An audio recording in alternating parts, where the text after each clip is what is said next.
This narrated set of notes is meant to get you up and running with Week 1 topics in our course. Almost every week we will be covering a new chapter and module. These notes are not going to cover all the details. Those are in the textbook. Instead, I will highlight some of the most important and/or complicated topics in the modules here. So here are some important takeaways for Module 2. Note that most importantly, you are becoming aware of the powerful features of Excel. Of course, you will not remember all the details. That is okay. What is critical for you to learn is what you can do with Excel. Once you are in the know regarding what is possible, you will be able to find the features and use them when applicable. First, we want to consider the fact that we should always be using standard practices. No doubt about it. You can get pretty fancy with formatting in Excel, and it is fun to play around a bit. However, it is important to adhere to professional styles and standard practices. Be sure to read the 2 paragraphs on page 85 regarding standard practices for adding borders to cells and adopt them. Use the themes and colors provided. 95% of the time, unless otherwise directed by your company, you should use the themes and colors provided. These have been carefully chosen by human factors experts. Be consistent. Once you settle on a theme, use it consistently. Documentation is important. Always remember that clear documentation, what, who, why, how, and where, should be easily discernible regarding your workbook.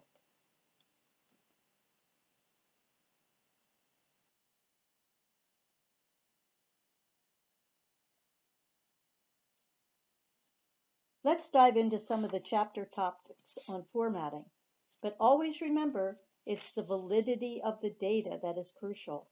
Pretty and wrong is still wrong.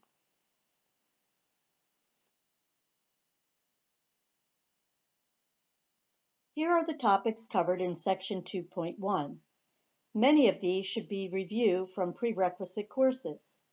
Skim topics you are sure of, but don't skip anything. Take your time. Look through the various worksheets and their content data. Keep in mind that the workbooks are much larger than in your previous coursework. You are getting a feel for more realistic case studies and the power of Excel.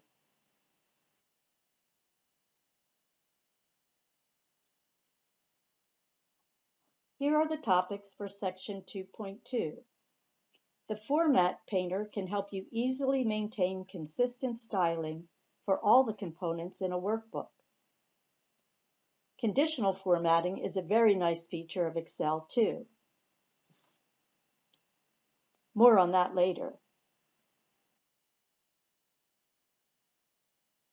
The best way to work is to review the visual overviews carefully before diving into the case study narrative and practice instructions.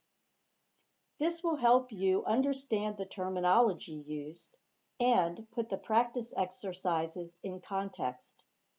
Take your time and pay careful attention to the details provided.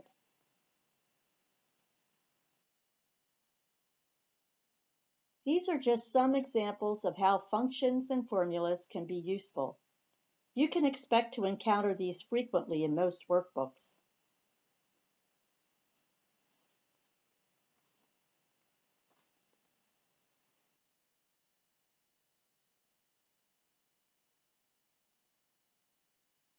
Currency versus accounting formats. Excel supports 2 monetary formats. Here they are in comparison. The currency format places a currency symbol left of the first digit. It displays negative numbers with a negative sign.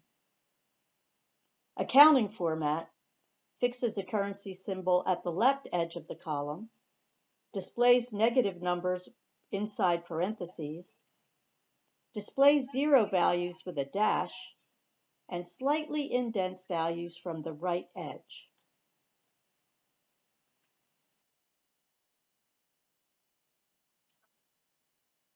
Here is a summary of the available formatting alignment variations.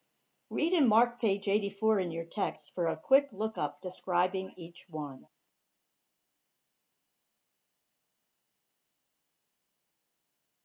Merging cells is a nice tool. Note that it works vertically as well as horizontally.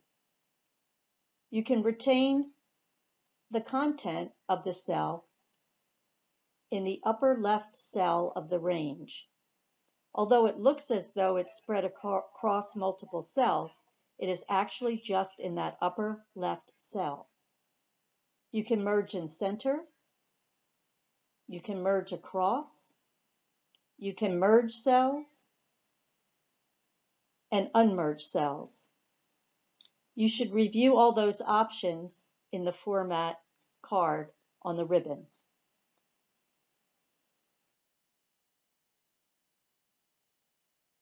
You can also rotate the contents of cells.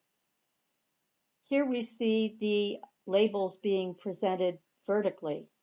This can add some visual interest and save space in your workbooks.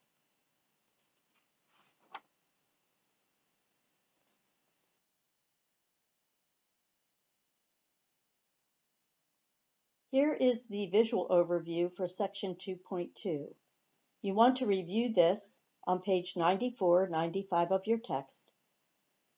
Again, the sooner you become comfortable with the spreadsheet terminology, the easier it will be to absorb the details about the case studies and the Excel features you are learning about.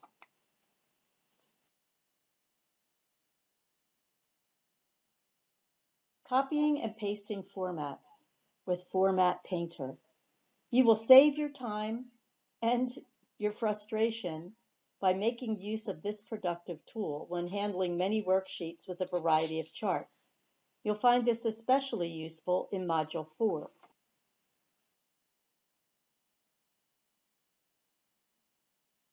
Conditional formatting applies formatting to a cell when its value meets a specified condition. It's dynamic. The formatting of the cell will change when the cell's value changes. Excel has 4 conditional formats. I think this color scale is probably the most useful. Conditional formatting provides a useful visual cue to significant data values. Frequently, it is important to note critical values that may need to be responded to. For example, perhaps an amount in stock is reduced to where we need to order more items. That would be a critical value that is worthy of conditional formatting. The color highlight would alert the user of the spreadsheet to order more product.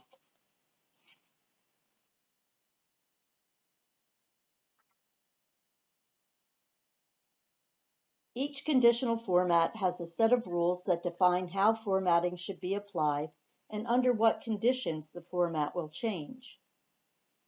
The Quick Analysis tool provides access to the most common tools for data analysis and formatting. You can remove a conditional format at any time without affecting the underlying data. You should always include a legend, a key that identifies each color and its meaning.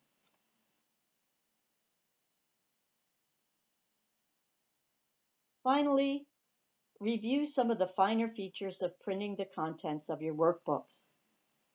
Print settings can be applied to an entire workbook or to individual sheets.